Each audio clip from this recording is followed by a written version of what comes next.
如果我们每天吃馒头吃够了，那我们今天就换一个做法，做一个松软又好吃的葱香花卷，只比馒头多一个小步骤。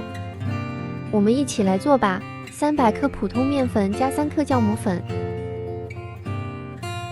边倒温水边用筷子搅拌成絮絮状，再用手和成一个光滑的面团。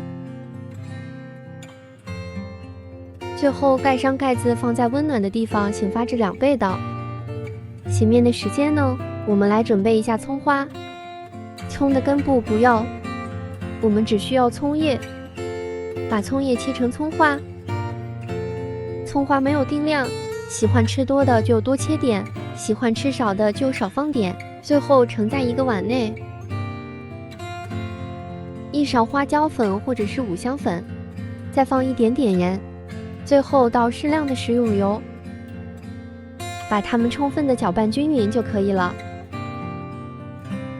一定要多搅拌一会，让里边的盐充分的融化。案板上撒一点干面粉防粘。这时候面已经醒好了，全部都是蜂窝状。把面团放在案板上进行揉面排气，这是每一个做发面时的必须要经过的一个过程。最后给它按成一个长方形，取一个擀面杖把它擀成一个长方形的薄饼。这个厚度的话大约在5-6毫米左右，不能太厚了，也不能太薄了。擀好后，把调好的葱油倒在面饼上边，我们用勺子或者是刮板给它铺平整，就是每个地方都抹匀就行了。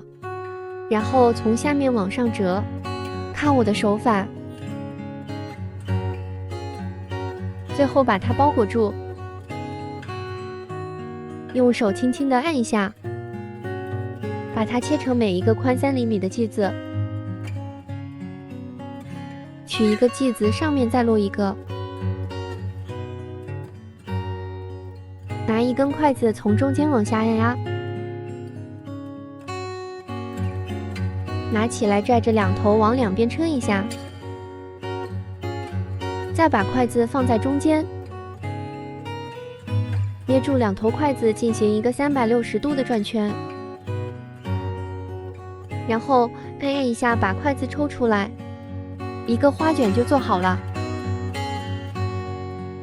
如果第一遍我演示的不明白的话，大家再继续看第2遍。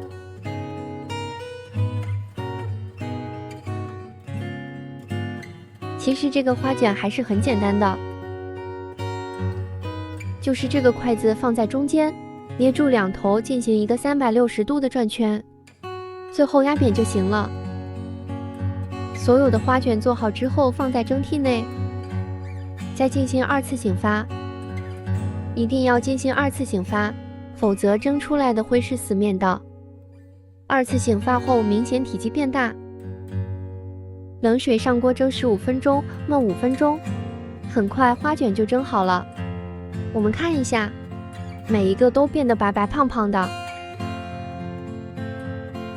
等不太烫手了，我们把它拿出来。花卷每一个都很蓬松松软，掰开一个看看。我掰花卷的时候就闻到了它的香味，还是先来一口吧，带着微微的咸味，加上葱花和五香粉的香味，松软又好吃，不用就菜我一口气也能吃俩。如果你有时间，也可以试试这个做法。